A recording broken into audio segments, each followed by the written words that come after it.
Hello guys, welcome back to my channel drama series. पिछले episode की story आपको पिछले वीडियो में बता चुकी हूँ, जिसका लिंक आपको मेरे वीडियो सेक्शन में मिल जाएगा। पिछले एपिसोड में हमने देखा था कि आगे चेंग स्वान सिया के पास जाता है और उसे कोट उड़ाता है। तो सिया कहती है, तुम यहाँ पर क्या कर रहे हो? तुम्हें वही यान के पास होना चाहिए। अगर वही यान ये सब देखेगी तो उसे बहुत ही गुस्सा आएगा। प्लीज यहाँ से जाओ। तो चेंग स्वान कहता है, तुम भी घर जाओ वरना तुम्हारी तबीयत खराब हो जाएगी। तो सिया कहती है ठीक है, और सिया चली जाती है।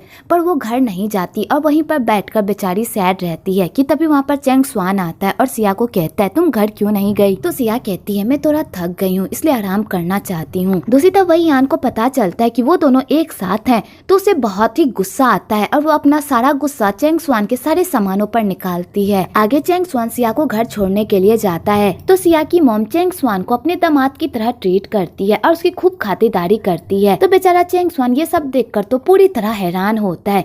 पर सिया के पापा चेंग स्वान को शक की नजर से देखते हैं और उसे साइड में ले जाकर कहते हैं, सिया मेरी बहुत ही अच्छी बेटी है और मैं उससे बहुत ही प्यार करता हूँ, इसलिए मैं तुमसे रिक्वेस्ट कर रहा हूँ कि मेरी बेटी का दिल कभी भी मत तोड़ना। उसने अपनी लाइफ में बहुत कुछ झेला है, अब वो और नहीं झेल सकती। वैसे तुम मुझे शकल से बहुत ही अच्छे लगते हो। और सिया के पापा ये कहकर वहाँ से चले जाते हैं। दूसरी तरफ वही यान को चेंग स्वान पर बहुत ही गुस्सा आ रहा होता है। तो वही यान अपने पापा चेंग स्वान की शिकायत लगाती है कि वो किसी और लड़की के साथ टाइम स्पेंड कर रहा है और वो उसे इग्नोर कर रहा है। तो वही यान के पापा कहते हैं, अगर ऐसी बात है तो मैं चेंग स्वान से इस बारे में बात करूंगा। अगले दिन चेंग स्वान सिया के लिए एक घड़ी खरीदने के लिए जाता है, क्योंकि वही यान की वजह से सिया के पापा की दी हुई घड़ी सिया से टूट गई होती है, जिस वजह से सिया को बहुत ही दुख हुआ होता है। तो इसलिए वो सिया के लिए एक अच्छी घड़ी खरीदता है और उसे गिफ्ट कर देता है।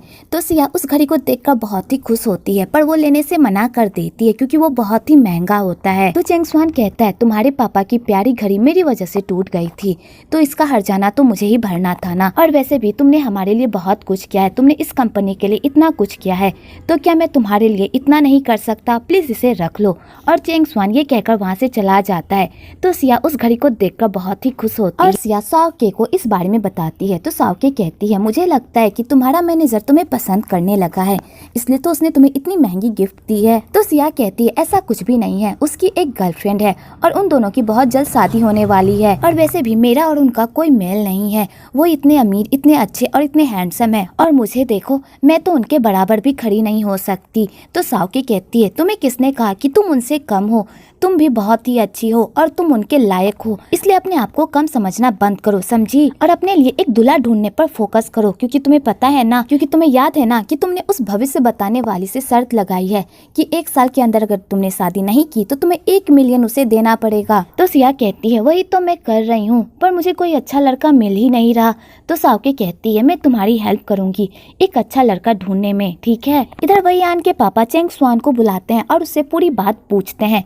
तो चेंग स्वान उन्हें बताता है कि उसके और उसके सेक्रेटरी के बीच ऐसा वैसा कुछ भी नहीं है, वही यान को सिर्फ गलतफहमी हो गई है। तो वही यान के पापा कहते हैं, मुझे पता है वही यान थोड़ी मुंहफट है और थोड़ी बिगड़ी भी हुई है, लेकिन वो मेरी बेटी है और मैं ये कभी भी बर्दाश्त नहीं कर पाऊंगा कि मेरी बेटी को कोई भी दुख पहुंचाए, इसलिए आइंदा से याद रखना कि तुम मेरी बेटी को कभी भी कोई दुख ना पहुंचाओ, ठीक है? तो चेंग स्वान कहता है, मैं आगे से ख्याल रखूंगा। और वही यान के पापा ये कहकर वहाँ से चले जाते हैं और सिया को परेशान करने का एक मौका भी नहीं छोड़। तो चेंग स्वान ये सब नोटिस कर रहा होता है, पर बेचारा कुछ भी नहीं कर पाता, लेकिन फिर भी वो सिया को वही यान से दूर रखने की कोशिश करता है। आगे चेंग स्वान अपनी माँ से मिलने के लिए जाता है। तो चेंग स्वान की मुलाकात वहाँ पर वही भविष्य बताने वाली से हो जाती है, क्योंकि वो भविष्य बताने वाली चेंग स्वान की माँ की दोस्त होती है। तो वो भविष्य बताने वाली चेंग स्वान को कहती है, तुम्हें देखकर लगता है कि तुम्हें तुम्हारा प्यार मिल चुका है, लेकिन तुम्हारा दिल इस बात को मानने के लिए तैयार नहीं है।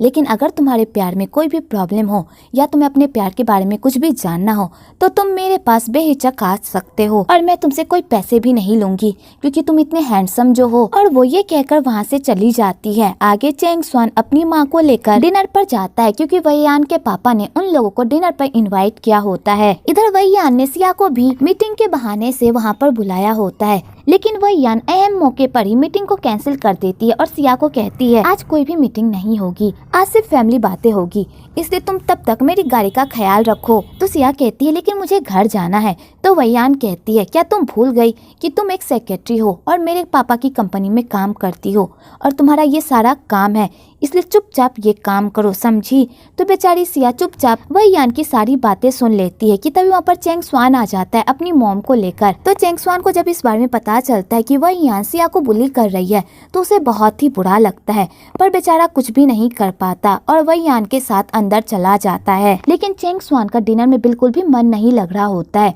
और वो बाहर से सिर्फ सिया को ही देख रहा होता है और वही यान ये सब नोटिस कर रही होती है। आगे वही यान के पापा चेंग स्वान की मॉम को कहते हैं अब हमें इन दो बच्चों की सगाई कर देनी चाहिए, कितना टाइम हो गया इन दोनों के एंगेज्ड हुए, अब हमें इनकी सगाई कर देनी चाहिए। तो चेंग स्वान की मॉम कहती है ये तो बहुत ही अच्छा आइडिया है, पर चेंग स्वान इस पर ऑब्जेक्शन लगा देता है और कहता है अभी कंपनी की हालत ठीक नहीं चल रही, एक बार मैं कंपनी के पोजीशन को ठीक कर दूं उसके बाद हम लोग सगाई करेंगे। तो वही यान के पापा कहते हैं कंपनी में तो इस तरह उतार चढ़ाव तो आते ही रहते हैं, लेकिन इन सब की वजह से हम अपनी लाइफ जीना बंद तो नहीं कर सकते ना, इसलिए तुम लोगों को सगाई कर लेनी चाहिए। तो वैयान कहती है मुझे कोई प्रॉब्लम नहीं है पापा, हम लोग ये सगाई कर लेते हैं। तो बेचारा चेंग स्वान भी कुछ भी नहीं कह पाता क्योंकि उसकी मॉम उसे कुछ कहने ही नहीं देती। वेल एक्चुअली चेंग स्वान उन लोगों की सारी बातें इसलिए मानता है क्योंकि चेंग स्वान के पापा वैयान के पापा के ड्राइवर थे और वैयान के पापा ने चेंग स्वान के पापा को बहुत ही अच्छी तरह से ट्रीट किया था।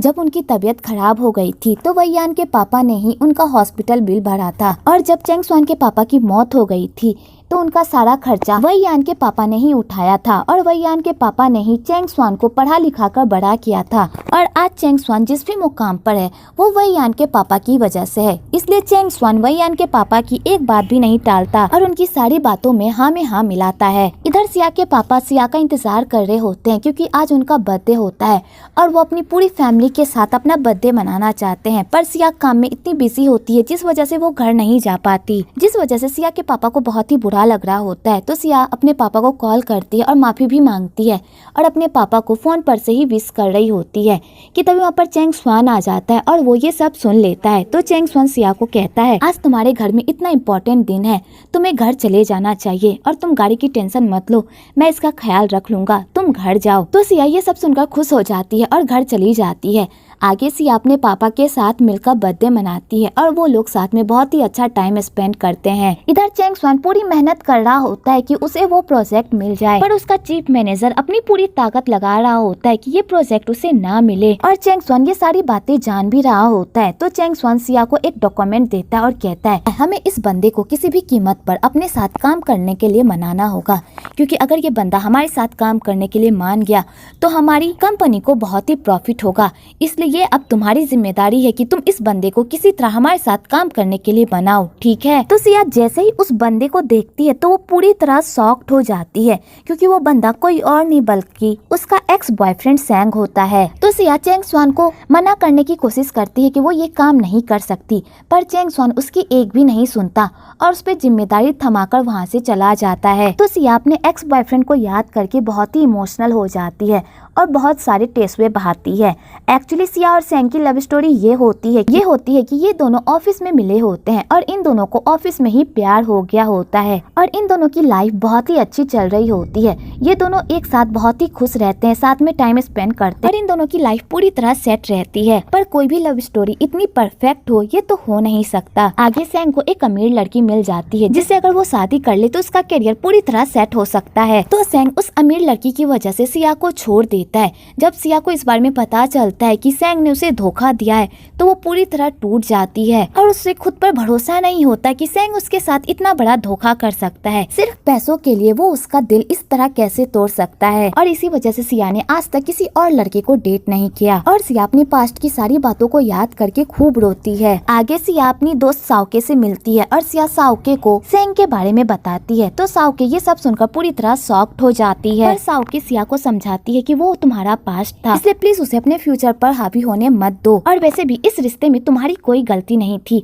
उस कमीने ने एक अमीर लड़की के लिए तुम्हें छोड़ा था, तो फिर तुम अपने आप को गिल्ट महसूस कराने की कोशिश क्यों कर रही हो, इसमें तुम्हारी कोई गलती नहीं है। अगर तुम ये प्रोजेक्ट नहीं करना चाहती तो साफ साफ जाकर मना कर दो। तो सिया कहती है मैंने बहुत कोशिश की पर मैं ये नहीं कह पाई। इधर चेंग स्वान भी उसी शॉप पर रहता है और वो सिया और साओके की सारी बातें सुन लेता है और उसे भी सिया के पास्ट के बारे में पता चल जाता है। तो चेंग स्वान को बहुत ही बुरा लगता है कि उसने सिया को अनजाने में ही बहुत बड़ी चोट पहुंचाई है। आगे दोनों दोस्त कैरेके जाते हैं और वहां जाकर खूब मस्ती करते हैं और सिया अपने दिल की सारी भड़ास निकालती है। तो साओ के इसी मौके का फायदा उठाकर चेंग स्वांग को कॉल करके वहां पर बुलाती है। तो सिया जैसे ही चेंग स्वांग को देखती है तो वो पूरी तरह शॉक्ड हो जाती है, पर उसे बहुत खुशी भी होती है कि चेंग स्वांग उससे मिलने के लिए आया है। आगे सिया चेंग स्वांग से बहकी बहकी बातें करने लगती है। तो चेंग स्वांग उसे खींचकर बाहर लेकर जाता है और उसे बेटर फील करवाने की कोशिश करता है और कहता है इसमें तुम्हारी कोई गलती नहीं थी, उस कमीने ने तुम्हें धोखा दिया है तो तुम उसकी वजह से अपनी लाइफ में पीछे क्यों रहो। तुम उस कमीने को दिखा दो कि तुम भी अपनी लाइफ में आगे बढ़ गई हो और अब तुम्हारी लाइफ में उस कमीने की कोई जरूरत नहीं है। अगर तुम इसी तरह टेस्ट बहाती रही ना तो वो जीत जाएगा और तुम हार जाओगी और वो तुम्हें इसी तरह चोट पहुंचाते रहेगा और तुम इसी तरह चोट खाती रह जाओगी, इसलिए मूव ऑन करने की कोशिश करो। तो सिया को ये सारी बातें सुनकर थोड़ी हिम्मत मिलती और वो बेटर फील करती है।